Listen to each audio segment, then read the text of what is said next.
Human rights മൂവ്മെന്റിന്റെ ആഭിമുഖ്യത്തിൽ ഇവിടെ നടക്കുന്ന ഈ ലഹരി വിരുദ്ധ ജനകീയ സദസ്സിൽ അധ്യക്ഷം വഹിക്കുന്ന Indian human rights movement president India ദീർഘകാല സുഹൃത്തുമായ പലപ്പോഴും ജനങ്ങളെ ബാധിക്കുന്ന നിരവധിയായ വിഷയങ്ങളിൽ ആരോഗ്യം അനുവദിക്കുന്നില്ലെങ്കിൽ കൂടി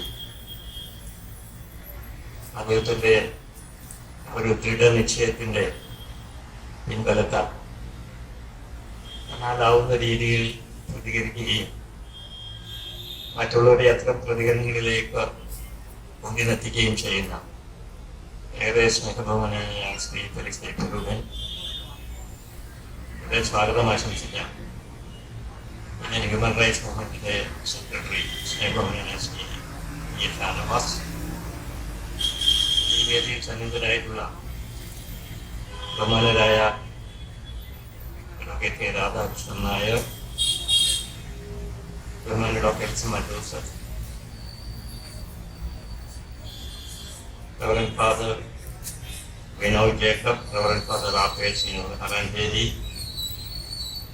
മധ്യവർഗ സമിതിയുടെ സംസ്ഥാന പ്രസിഡന്റ് ശ്രീ അഡ്വക്കേറ്റ് ചാർലി പോൾ, ഏറെ സ്നേഹവും ബഹുമാനം നിറഞ്ഞ സഹോദരി സഹോദരന്മാരെയൊക്കെയുള്ള സുഹൃത്തുക്കളെ,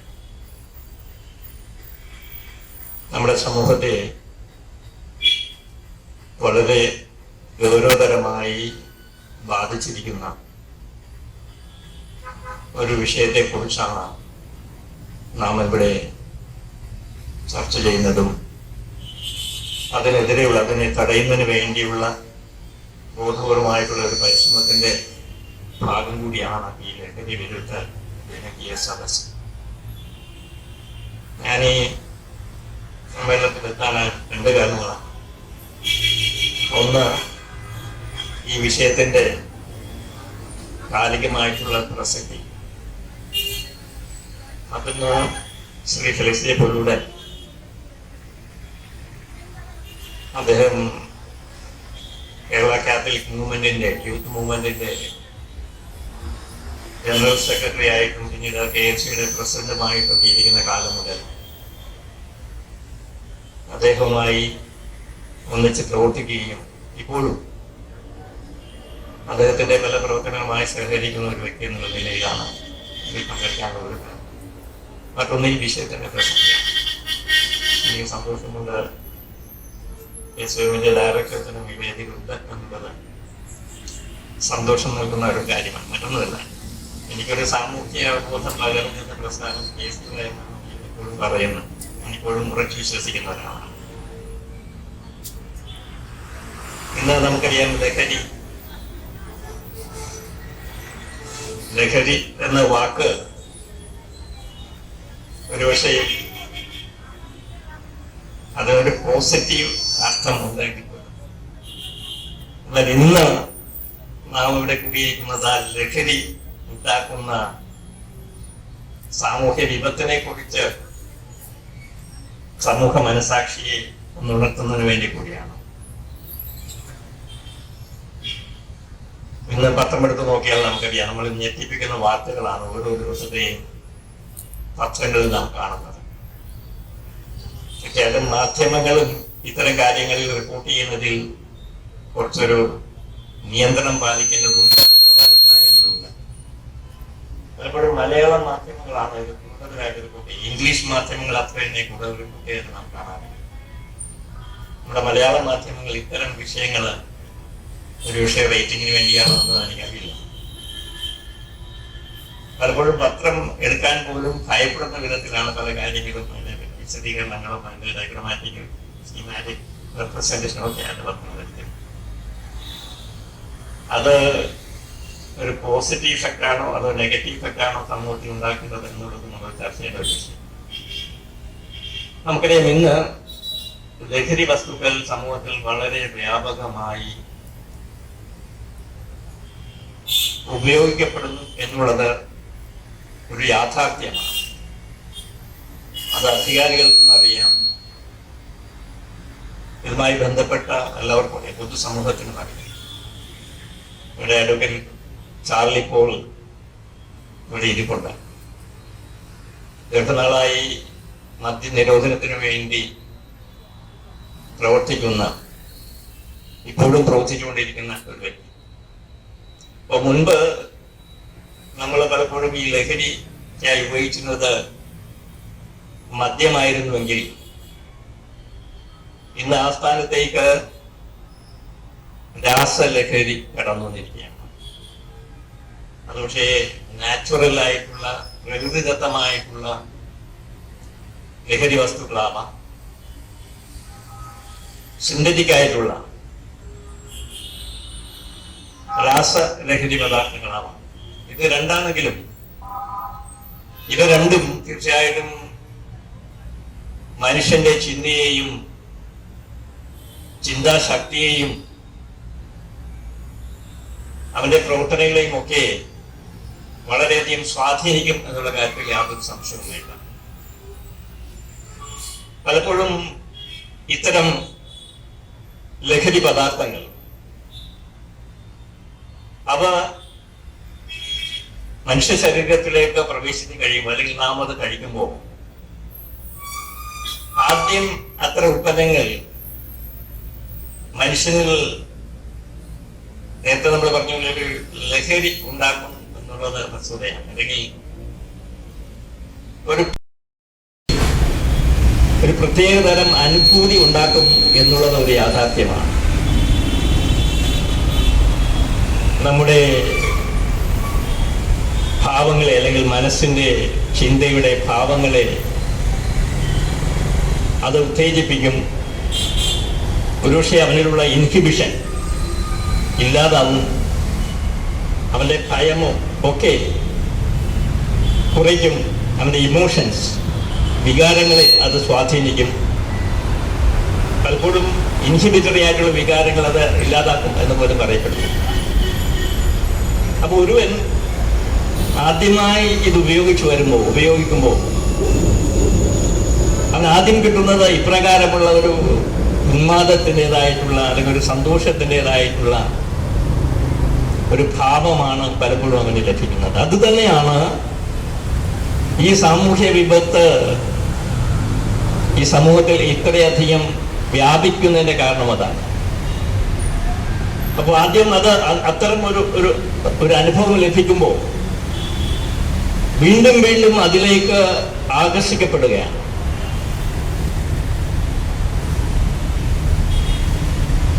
അത്തരം വീണ്ടും വീണ്ടും ഉപയോഗിച്ചു വരുമോ? നമുക്കറിയാം, ഏതൊരു ലഹരി വസ്തുവും അല്ലെങ്കിൽ ഏതൊരു നമ്മുടെ ശരീരത്തിന്റെ പ്രത്യേകതയാണ്.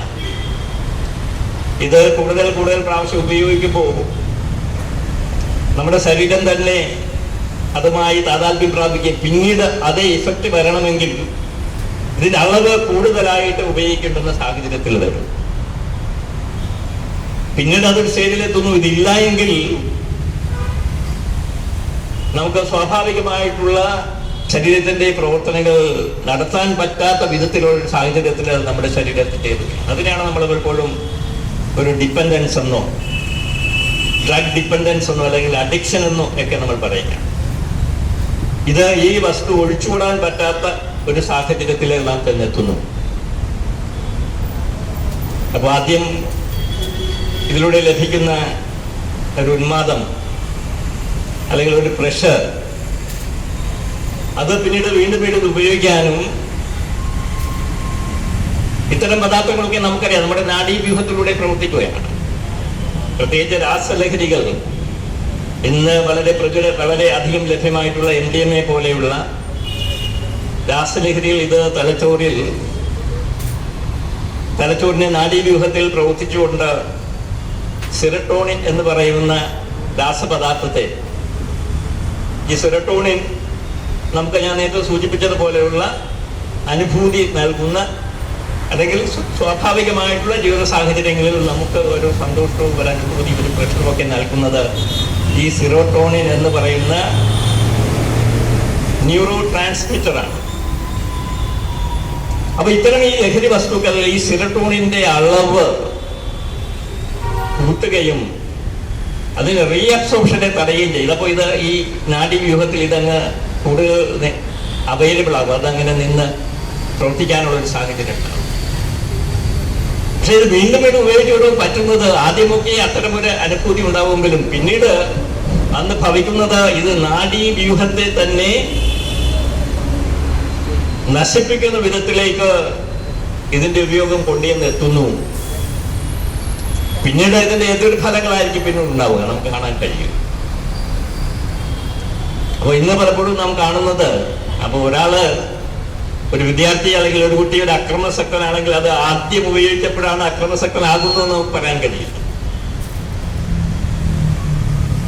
ഒന്നെങ്കിൽ അവനത് നിരന്തരമായിട്ട് ഉപയോഗിക്കുന്നുണ്ട്, അല്ലെങ്കിൽ അത് കിട്ടാതെ ലഭിക്കാതെ വരുമ്പോഴുള്ള ശരീരത്തിന്റെ പ്രത്യേകതകൾ, അത് ലഭിക്കാതെ വരുമ്പോൾ നമുക്കറിയാം വലിയ അസ്വസ്ഥതകൾ ഉണ്ടാവും. അപ്പോൾ അത് ലഭിക്കാതെ വരുമ്പോഴുള്ള അവന്റെ അസ്വസ്ഥതകളാണ് പലപ്പോഴും ഇത്തരം അതിക്രമങ്ങളിലേക്കും അക്രമങ്ങളിലേക്കും ഒക്കെ അവനെ കൊണ്ടുവന്നെത്തിക്കുന്നത്. രണ്ടു ഭാഗം, ഒന്ന് ഇതിന്റെ ഉപയോഗം മൂലം നാഡീവ്യൂഹം തന്നെ ക്ഷയിച്ച് അതിന്റെ സ്വാഭാവിക പ്രവർത്തനങ്ങൾ നഷ്ടപ്പെടുന്ന ഒരു സാഹചര്യം ഉണ്ടാകുന്നു. അല്ലെങ്കിൽ ഇത് കിട്ടാതെ വരുമ്പോഴുള്ള ശരീരത്തിന്റെ പ്രതിപ്രവർത്തനങ്ങൾ അത് ഏത് വിധേനയും കിട്ടണം എന്നുള്ള അവന്റെ അഭിവാഞ്ഛയുടെ പ്രതികരണമായി ഇത്തരമുള്ള അതിക്രമങ്ങളിലേക്ക് കടക്കുകയാണ്. അത് ചിന്താശക്തിയെ, മനുഷ്യന്റെ ചിന്താശക്തിയെ സ്വാധീനിക്കാറുണ്ട്, മനുഷ്യന്റെ ഭാവങ്ങളെ സ്വാധീനിക്കാറുണ്ട്, അവന്റെ ചിന്താശക്തിയെ സ്വാധീനിക്കാറുണ്ട്. പലപ്പോഴും തിരിച്ചറിയാൻ പറ്റാത്ത സാഹചര്യത്തിൽ, ഇവിടെ സ്വാഗത പ്രസംഗം സൂചിപ്പിച്ചതുപോലെ അമ്മയെയും സഹോദരിയെയും തിരിച്ചറിയാൻ പറ്റാത്ത സാഹചര്യം, അല്ലെങ്കിൽ അത് നിൽക്കുന്ന സാഹചര്യങ്ങൾ തിരിച്ചറിയാൻ അവന് കഴിയുന്നില്ല. അവന് അധ്യാപികയെ തിരിച്ചറിയാൻ പറ്റുന്നില്ല, അവന്റെ സഹപാഠിയെ തിരിച്ചറിയാൻ പറ്റുന്നില്ല, അല്ലെങ്കിൽ അവരെ പോലും ശത്രുക്കളായിട്ട് കാണുകയാണ്, ഇവനെ ഉപദ്രവിക്കാൻ വരുന്നു, അല്ലെങ്കിൽ ശത്രുക്കളായിട്ട് കാണുകയാണ്. അപ്പൊ അത്തരം സന്ദർഭങ്ങളിലേക്ക് ഇന്ന് നമ്മുടെ സമൂഹം ആ ഒരു തലത്തിലേക്ക് എത്തിച്ചേർന്നിരിക്കുന്നു എന്നുള്ളതാണ് നാം മനസ്സിലാക്കേണ്ടത്. അതുകൊണ്ടാണ് ഇത്തരം സംഭവങ്ങൾ ഇന്ന് ആവർത്തിക്കപ്പെടുന്നത്. അതുകൊണ്ടാണ് അപ്പൊ ലഹരിക്കെതിരെയുള്ള ഏതൊരു പ്രവർത്തനവും നാം ആരംഭിക്കേണ്ടത് അത് ഉപയോഗിച്ച് തുടങ്ങുന്നത് തടയുക എന്നുള്ളത് തന്നെയാണ്. നമ്മുടെ മക്കളെ, നമ്മുടെ വിദ്യാർത്ഥികളെ, നമ്മുടെ യുവജനങ്ങളെ ഇതിനെതിരെ, ഇത് ഉപയോഗിക്കുന്നതിനെതിരെ നോ പറയാൻ പഠിപ്പിക്കുക എന്നുള്ളതാണ് ലഹരിക്കെതിരെയുള്ള പ്രവർത്തനങ്ങളിൽ നാം ചെയ്യേണ്ട ഒരു വസ്തുത. ഞാൻ നേരത്തെ സൂചിപ്പിച്ചത്, ഒരിക്കൽ ഉപയോഗിച്ചു കഴിഞ്ഞാൽ അത് നൽകുന്ന ആ ചെറിയ അളവിൽ, അല്ലെങ്കിൽ അത് നൽകുന്ന ആ ഒരു അനുഭൂതിയാണ് വീണ്ടും അതിലേക്ക് കൊണ്ടുവന്നെത്തിക്കുന്നത്. അപ്പോൾ സേ നോ ടു ഡ്രഗ്സ്. അത് ഉപയോഗിച്ച് തുടങ്ങുന്നത് തന്നെ തടയാൻ നമുക്ക് കഴിയുക എന്നുള്ളതാണ് ഈ ലഹരിക്കെതിരെയുള്ള പ്രവർത്തനങ്ങളിൽ ഏറ്റവും പ്രധാനപ്പെട്ട ഒരു കാര്യം എന്നെനിക്ക് തോന്നുകയാണ്. ഇവിടെ ശ്രീ ഫെലിക്സ് സൂചിപ്പിച്ചതുപോലെ ഇതൊന്ന് വളരെ വ്യാപകമായിട്ട്, അത് വളരെ ദുഃഖകരമായിട്ടുള്ള, അല്ലെങ്കിൽ നമ്മൾ വളരെയധികം ശ്രദ്ധയോടുകൂടി പ്രവർത്തിക്കേണ്ട ഒരു ആവശ്യം എന്ന് പറയുന്നത്, ഇന്ന് നമ്മുടെ വിദ്യാർത്ഥികളെ, ചെറിയ കുട്ടികളെ പോലും ഇതിന്റെ കരിയറായിട്ട് ഉപയോഗിക്കുന്നു എന്നുള്ളത് വളരെ നമ്മൾ ശ്രദ്ധിക്കേണ്ട ഒരു കാര്യമാണ്. പെൺകുട്ടികളടക്കം അവർ ടാർഗറ്റ് ചെയ്യുന്ന ഒരു ഗ്രൂപ്പ് അതാണ്. ഒരുപക്ഷെ നിയമത്തിന്റെ പഴുതുകൾ കൂടുതലായി രക്ഷപ്പെടാൻ കഴിയുന്നത് ഈ വിദ്യാർത്ഥികളെ അതിന്റെ ഭാഗമായി, അല്ലെങ്കിൽ കുട്ടികളെ, മൈനർ വിദ്യാർത്ഥികളെ അതിന്റെ ഭാഗമായി മാറ്റുമ്പോൾ നമ്മുടെ രാജ്യത്ത് നിലനിൽക്കുന്ന narcotic drugs and psychotropic drug act അനുസരിച്ച് തന്നെ പലപ്പോഴും ഒരു മുതിർന്ന പൗരനെതിരെ എടുക്കുന്ന നടപടിക്രമം ഒരുപക്ഷെ ഒരു വിദ്യാർത്ഥിയുടെ പുറത്ത്, ഒരു മൈനർ ആയിട്ടുള്ള ഒരാളുടെ പുറത്ത് നമുക്ക് ഉപയോഗിക്കാൻ പറ്റില്ല. അപ്പൊ അതുകൊണ്ട് തന്നെയാണ് വിദ്യാർത്ഥികളെയും പെൺകുട്ടികളെയും ഒക്കെ ഇതിന്റെ കരിയറായിട്ടും പിന്നീട് ഒരുപക്ഷെ ഇത് ഉപയോഗിക്കുന്നവരായിട്ടും ഒക്കെ മാറ്റുന്നത് അതിൻ്റെ ഒരു ഭാഗം കൂടിയാണ്. അപ്പൊ അതുകൊണ്ട് തന്നെ നിയമപാലകരും എക്സൈസുകാരും ഒക്കെ പലപ്പോഴും കുട്ടികളെ പിടിച്ചു കഴിഞ്ഞാൽ ഒന്നെങ്കിൽ പിടിക്കുന്ന അളവ് കുറച്ച് കാണിക്കും, വളരെ കുറച്ച് മാത്രമേ. കഴിഞ്ഞ ദിവസം ആലപ്പുഴയിൽ ഒരാളെ പിടിച്ചു, NDMA ഒക്കെ വളരെ മില്ലി, നമുക്ക് അതിശയം തോന്നും. ഇത്രയും വളരെ ചെറിയ അളവിൽ ഈ മില്ലിഗ്രാം എന്നൊക്കെ പറഞ്ഞാണ് പലപ്പോഴും പത്രങ്ങളിൽ വാർത്ത വരുന്നത്. പലരും ഇലക്ട്രോണിക് ക്ലാസ്സുകളുമായിട്ടാണ് നടക്കുക എന്നാണ് പറയുന്നത്. പിന്നെ ഇന്ന് നമ്മുടെ കമ്മ്യൂണിക്കേഷൻ സംവിധാനം വളരെ എന്താ പറയുക, വളരെ അഡ്വാൻസ്ഡ് ആയതുകൊണ്ട് ഇത്തരം കുറ്റകൃത്യങ്ങൾ ചെയ്യാൻ വളരെ സുഖമാണ്. അപ്പൊ ഞാൻ പറഞ്ഞത് ഇത്തരം അത് വലിയൊരു അപകടത്തിലേക്കാണ് നമ്മൾ നയിക്കുന്നത്. അതുകൊണ്ട് പൊതുസമൂഹം ഉണരേണ്ടത്, എനിക്ക് തോന്നുക ഈ ദിവസങ്ങളിൽ അത്തരം ഒരു അവബോധവും ഒരു പൊതുവായിട്ടുള്ള ഒരു അവയർനെസ് എങ്കിലും ഒക്കെ സമൂഹത്തിൽ ഉയർന്നു വന്നിട്ടുണ്ട്. പക്ഷെ പലപ്പോഴും സംഭവിക്കുന്ന എന്താണെന്ന് വെച്ച് കഴിഞ്ഞാൽ ഇതിനെതിരെ പ്രതികരിക്കാൻ നമ്മളാരും തയ്യാറാകുന്നില്ല എന്നുള്ളതാണ് അതിന്റെ ഒരു പ്രധാന പ്രശ്നം. പല കാരണങ്ങളുണ്ട്. ഒരുപക്ഷെ പ്രതികരിക്കുന്ന ഇവിടെ സുബ്രഹ്മണ്യൻ സാറിന്റെ കാര്യം പറഞ്ഞതുപോലെ ചിലപ്പോൾ ഭീഷണിയൊക്കെ നേരിടേണ്ടി വരും, ചിലപ്പോൾ മർദ്ദനമേറ്റെന്ന് വരും, ബോധമില്ലാതെ ചിലപ്പോൾ ആക്രമിക്കപ്പെട്ടെന്നിരിക്കും. എന്ന് വെച്ചാൽ ഇതിന് വലിയൊരു മാഫിയായി വളർന്നു കഴിഞ്ഞിരിക്കുന്നു. ഈസി മണിയാണ്, വളരെ പെട്ടെന്ന് പണമുണ്ടാക്കാൻ പറ്റുന്ന ഒരു സംവിധാനം, ഒരു വ്യവസായമായെന്ന് വേണമെങ്കിൽ പറയാം. സംവിധാനമായതുകൊണ്ട് നമ്മുടെ ചെറുപ്പക്കാർ, പ്രത്യേകിച്ച് നമ്മുടെ ചെറുപ്പക്കാർ ആർഭാട ജീവിതം നയിക്കാൻ താല്പര്യമെടുക്കുന്നവരാണ്. എല്ലാവരും നോക്കുമ്പോൾ ഏറ്റവും വേഗത്തിൽ ഓടുന്ന ബൈക്കുമായിട്ട് ചീറിപ്പാഞ്ഞ് നടക്കുന്ന യുവജനങ്ങളാണ് പലപ്പോഴും നമ്മൾ കാണുക. ഇതിനുള്ള പണം എവിടെ നിന്ന് അന്വേഷിച്ചാൽ പലപ്പോഴും നമുക്ക് അതിനുള്ള ഒരു സോഴ്സ് കണ്ടെത്താൻ സാധിക്കും. ഇപ്പൊ ബാങ്കിലൊക്കെ EMI എല്ലാവർക്കും EMI ടെലിഫോണിലൂടെ തന്നെ, ഫോൺ കോളിലൂടെ തന്നെ ബാങ്കിലൂടെ എടുക്കാൻ, EMI അടക്കാനൊക്കെ പറ്റുന്ന സംവിധാനം നമ്മുടെ രാജ്യത്തുണ്ട്. അപ്പൊ അത്തരം സാഹചര്യം നമ്മുടെ സമൂഹത്തിൽ നിൽക്കുന്നു. അത് മറ്റുള്ളവർക്ക് ദോഷകരമായ വിധത്തിലേക്ക് ഇന്ന് വളർച്ച പ്രാപിച്ചിരിക്കുന്നു എന്ന് വന്നപ്പോഴാണ് സമൂഹം ചിന്തിക്കാൻ തുടങ്ങിയത്. ഇപ്പൊ ഞാൻ റോഡിലൂടെ എല്ലാ നിയമവും പാലിച്ച് വണ്ടി ഓടിച്ചു പോയ പോലും രക്ഷയില്ല. ഞാൻ നിയമങ്ങളൊക്കെ പാലിച്ച് ഒരുപക്ഷെ ഒരു സ്റ്റോപ്പിൽ റിലേറ്റ് ചെയ്യുന്ന അവിടെ വണ്ടി ചവിട്ടിയിട്ടാൽ എതിരെ വരുന്നവൻ അവന് ഒരുപക്ഷെ സൈഡ് കൊടുത്തില്ല എന്ന് പറഞ്ഞ് നമ്മളെ തെറിയ പറഞ്ഞാൽ പോവുക. ഒരുപക്ഷെ നമ്മൾ തിരിച്ചതെന്ന് ചോദിച്ചാൽ നമ്മൾ ആക്രമിച്ചെന്ന് ഇരിക്കും. അപ്പോ മറ്റൊരു പൗരന് ഇന്നത് വിനയായി വരുന്ന സാഹചര്യത്തിലേക്ക് ഇന്ന് എത്തിച്ചേർന്നപ്പോഴാണ് പൊതുസമൂഹം ഇതിന്റെ ദോഷഫലങ്ങളെ കുറിച്ച് ഇന്ന് ചിന്തിച്ചു തുടങ്ങിയിരിക്കുന്നത്. ഇപ്പോഴാണെങ്കിലും നമ്മൾ വൈകിട്ടില്ല. ഇതിനെതിരെയുള്ള അവബോധം നടത്തേണ്ടത് ആവശ്യമാണ്. ഞാൻ പലപ്പോഴും നമ്മുടെ വിദ്യാഭ്യാസ സമ്പ്രദായത്തിൽ വന്നിട്ടുള്ള മാറ്റം, നമ്മുടെ വാല്യൂ സിസ്റ്റത്തിൽ, പൊതുവെ വാല്യൂ സിസ്റ്റത്തിൽ വലിയ മാറ്റം വന്നിട്ടുണ്ട്. മുൻപ് ഒരുപക്ഷെ നമ്മളെ മൂല്യങ്ങൾക്കാണ് പ്രാധാന്യം കൊടുത്തിരുന്നതെങ്കിൽ ഇന്ന് അത്തരം മൂല്യങ്ങൾക്കൊന്നും തന്നെ അത്ര പ്രാധാന്യമില്ല. ഇന്ന് പണത്തിനും അധികാരത്തിനും അത്തരമുള്ള മൂല്യങ്ങൾക്കാണ് ഇന്ന് നാം പ്രാധാന്യം കൊടുക്കുന്നത്.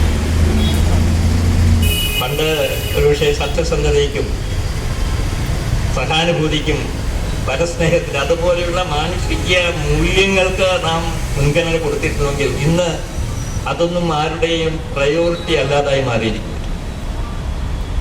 ഇന്ന് ഏതു വിധേനയും പണമുണ്ടാക്കുക, അല്ലെങ്കിൽ അധികാരം പിടിച്ചു വെക്കുക, സ്ഥാനമാനങ്ങൾ കൈയാളുക എന്ന തരത്തിലേക്ക് നമ്മുടെ സമൂഹത്തിൽ തന്നെ ആ വാല്യൂ സിസ്റ്റത്തിന് മാറ്റം വന്നിട്ടുണ്ട്.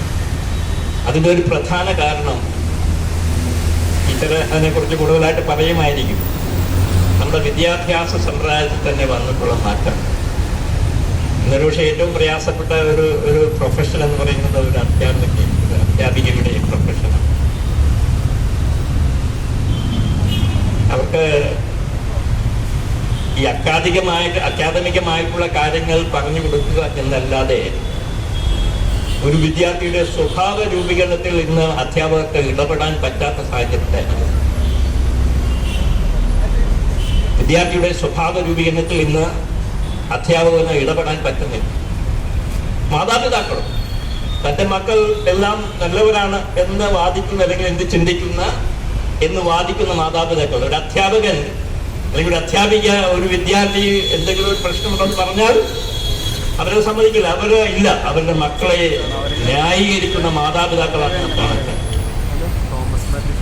നമ്മുടെ സ്കൂളിൽ പണ്ടൊക്കെ ഞങ്ങളൊക്കെ പഠിക്കുന്ന സമയത്ത് മോറൽ സയൻസ് ക്ലാസ് ഉണ്ടായിരുന്നു, മോറൽ സയൻസ് ഉണ്ടായിരുന്നു. ഇന്ന് സന്മാർഗ പഠനത്തിനുള്ള അവസരം നമ്മുടെ വിദ്യാലയങ്ങളിൽ ഇല്ല. വാല്യൂസ് പകർന്നു കൊടുക്കാൻ നമുക്ക് കഴിയുന്നില്ല, അധ്യാപകർക്ക് പറഞ്ഞു കൊടുക്കാൻ കഴിയുന്നില്ല. എന്തെങ്കിലും കാരണത്തിന് അവർക്ക് ചൂടുകളെടുക്കാൻ പറ്റില്ല. അപ്പോൾ ചൈൽഡ് റൈറ്റ്സ്, ഹ്യൂമൻ റൈറ്റ്സ് ശ്രമിക്കണം. ചൈൽഡ് റൈറ്റ്സ് ആക്ടിവിസ്റ്റുകൾ ഒരു അധ്യാപകൻ നിന്ന് ചൂടിലെടുത്ത് അടിച്ചാൽ ഉണ്ടായിരുന്നെങ്കിൽ മാതാപിതാക്കൾ പിടിച്ചുകൊണ്ട് നിർത്തി മാതാപിതാക്കളുടെ മുമ്പിൽ നിർത്തി അധ്യാപകനെ കൊണ്ട് ശിക്ഷിക്കുമായിരുന്നു. ഇന്ന് നേരെ തിരിച്ചാണ്. അപ്പൊ നമ്മുടെ സമൂഹത്തിൽ വന്നിട്ടുള്ള ഒരു മാറ്റം ശരിയാണ്. മക്കളുടെ എണ്ണം കുറഞ്ഞിട്ടുണ്ട്. പണ്ട് കൂടുതൽ കൂട്ടുകുടുംബ വ്യവസ്ഥ ഉണ്ടായിരുന്നു. ഇന്ന് മക്കളുടെ എണ്ണം കുറഞ്ഞിട്ടുള്ളവരെ പെണ്ണുകളെല്ലാം അവർ പറയുന്ന എല്ലാം വാങ്ങിച്ചു കൊടുക്കുന്ന ഒരു സാഹചര്യം നിലനിൽക്കുന്നു. അപ്പോൾ വിദ്യാഭ്യാസ സമ്പ്രദായത്തിൽ വന്ന മാറ്റം, നമ്മുടെ സമൂഹത്തിലെ മൂല്യ സംവിധാനത്തിൽ വന്നിട്ടുള്ള മാറ്റങ്ങൾ, ഇതൊക്കെ ഒരു പ്രധാന കാരണമാണ്. അപ്പോൾ തീർച്ചയായിട്ടും നമ്മൾ കേവലം ഡ്രഗിന്റെ അവൈലബിലിറ്റി ഇല്ലാതാക്കണം എന്നുള്ളത് ഈ ലഹരി വസ്തുക്കൾ നിയന്ത്രിക്കുന്നതിന് വളരെ ആവശ്യമായിട്ടുള്ള വസ്തുത തന്നെയാണ്. അതോടൊപ്പം തന്നെ സമൂഹത്തിന്റെ ഇത്തരം ഒരു മൂല്യവ്യവസ്ഥയിൽ വന്നിട്ടുള്ള മൂല്യത്തിനെ കുറിച്ചുള്ള ഒരു ചിന്തയെ നമുക്കുണ്ടാകുന്നത്. മറ്റൊന്ന് ഈ പറയുന്നത് പോലെ ഇതൊരു ഒരു മാഫിയ സംഘമായിട്ട് വളർന്നു. ഇപ്പൊ ഞാൻ ഒരു പൊതുപ്രവർത്തനം കൂടെ ആയിരുന്നോണ്ട് നമുക്കറിയാം. പലപ്പോഴും ഇങ്ങനെ പിടിക്കപ്പെട്ട് കഴിയുമ്പോൾ ഉദ്യോഗസ്ഥന്മാർക്ക് പലപ്പോഴും ഭയമാണ്. പിടിച്ചു കഴിഞ്ഞാൽ ഉടനെ മുകളിൽ വിളി വരും. അവനെ കൊണ്ടുപോയി സ്റ്റേഷൻ ജാമ്യത്തിലാണ് വിടുക. കഴിഞ്ഞ ദിവസം പിടിച്ചവനെ കണ്ടത് സ്റ്റേഷൻ ജാമ്യത്തിൽ. കഴിഞ്ഞ ദിവസം ഞങ്ങളെവിടെ ഒരു സംഭവം ഉണ്ടായി. ഒരു റെയിൽവേ സ്റ്റേഷന്റെ അടുത്തുനിന്ന് 10 കിലോഗ്രാം കഞ്ചാവ് പിടിച്ചു. അപ്പൊ ഇത് വിളിച്ചു പറഞ്ഞ ഒരാളുണ്ട്. അപ്പൊ ഇത്രയും എമൗണ്ട് കണ്ടുകൊണ്ട് ഇവൻ എന്തായാലും ജയിലിൽ പോകും എന്നാണ് അയാൾ കരുതിയത്. ഉടനെ അവന്റെ അമ്മ അടുത്തുള്ള ജനപ്രതിനിധിയുടെ വീട്ടിൽ പോവുകയാണ്. ഒരു പൊതുയോഗത്തിൽ ഇത് ചർച്ചയാക്കിയപ്പോൾ പോലും അവിടെ ഉണ്ടായിരുന്ന ജനപ്രതി അതിനെ വിലക്കുകയാണ്. അതിവിടെ ചർച്ച ചെയ്യണ്ടെന്ന് പറഞ്ഞ് വിലക്കുകയാണ്.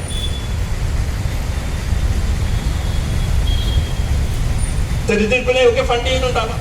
നമുക്കറിയാമല്ലോ, ഈ എല്ലാ തെരഞ്ഞെടുപ്പുകളെയും ഈ ലഹരി മാഫിയ സംഘങ്ങൾ ഫണ്ട് ചെയ്യുന്നുണ്ടാവും. അപ്പോൾ നിയമം നടപ്പിലാക്കുന്ന കാര്യത്തിൽ പലപ്പോഴും അതിന്റെ പഴുതുകൾ ഈ പ്രതികൾ രക്ഷപ്പെടുന്നതിന് വേണ്ടിയാണ് പലപ്പോഴും ഉപയോഗിക്കപ്പെടുന്നത്. ഉദ്യോഗസ്ഥന്മാർക്ക് പേടിയുണ്ട്. ഒന്ന് രാഷ്ട്രീയ ഇടപെടലുണ്ടാവും, അല്ലെങ്കിൽ ഭീഷണി ഉണ്ടാവും. അതുകൊണ്ട് അവരും നിയമം കർക്കശമായി പാലിക്കുന്നതിൽ വിമുഖത കാണിക്കുന്നത് നമുക്ക് കാണാൻ സാധിക്കും. ശ്രീ ഫെലിക്സിയുടെ പറഞ്ഞു, ഉള്ള നിയമം തന്നെ ഇത് തടയുന്നതിന് പര്യാപ്തമാണ് എന്ന് ഉദ്യോഗസ്ഥന്മാർ തന്നെ പറഞ്ഞുവെങ്കിൽ പോലും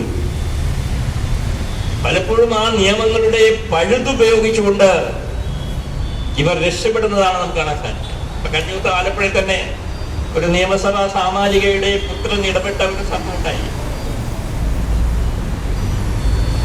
ആദ്യം പിടിച്ചപ്പോൾ പറഞ്ഞ എമൗണ്ട് അല്ല, പിന്നീട് FIR എഴുതിയപ്പോൾ അതിൽ വന്നത് കൂട്ടുകാരുടെ കൂട്ടം കൂടി ഇരുന്ന് ഉപയോഗിക്കുകയായിരുന്നു. അവസാനം കൂട്ടുകാരുടെ കയ്യിൽ നിന്നാണ് ലഭിച്ചതെന്ന് വന്നു. ഇപ്പോഴെന്താ അത് പിടിച്ച ഉദ്യോഗസ്ഥനെ എൻക്വയറിക്ക് വേണ്ടി വിളിപ്പിച്ചോണ്ടിരിക്കുക.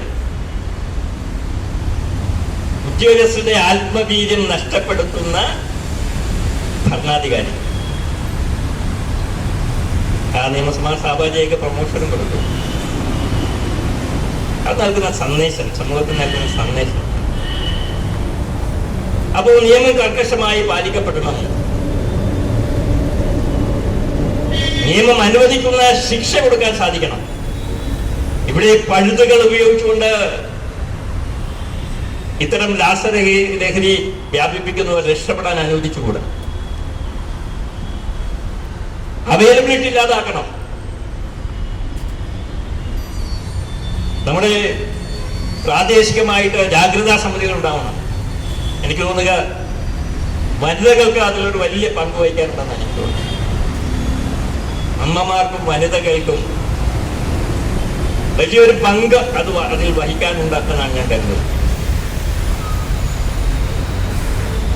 ഒരു കാര്യം, നമ്മൾ നേരത്തെ ഈ കൊച്ചുകുട്ടികളെ ഉപയോഗിക്കുന്നതിന്റെ കാര്യം പറഞ്ഞല്ലോ. നിയമത്തിന്റെ മുമ്പിൽ അത് ആ പള്ളികളിൽ വെച്ച് രക്ഷപ്പെടാം എന്നതുപോലെ തന്നെ വനിതകൾ ഇന്ന് മുന്നിലേക്ക് വന്നാൽ പലപ്പോഴും രണ്ട് കാര്യങ്ങൾ. ഒന്ന്, ഈ മാഫിയ സംഘങ്ങൾ അത്ര തന്നെ പെട്ടെന്ന് ഒരു വനിതയെ ഒരു പക്ഷേ ആക്രമിക്കാനായിട്ട് മുന്നോട്ട് വന്നു വരും. നിയമപരമായിട്ടുള്ളൊരു വലിയ പ്രതിഷേധം കിട്ടിയില്ലെങ്കിൽ പോലും അതിനെതിരെ അത്ര തന്നെ പെട്ടെന്ന് പ്രതികരിച്ചൊന്നുമില്ല. അത് മാത്രമല്ല, കുട്ടികളെ സ്വാധീനിക്കാൻ കഴിയുന്നു. പിതാക്കന്മാരെക്കാൾ കൂടുതലായിട്ട് സ്വാധീനിക്കാൻ കഴിയുന്നത് വനിതകൾക്കാണ്, സ്ത്രീകൾക്കാണ്, അമ്മമാർക്കാണ് എന്നുള്ള കാര്യത്തിൽ യാതൊരു സംശയം.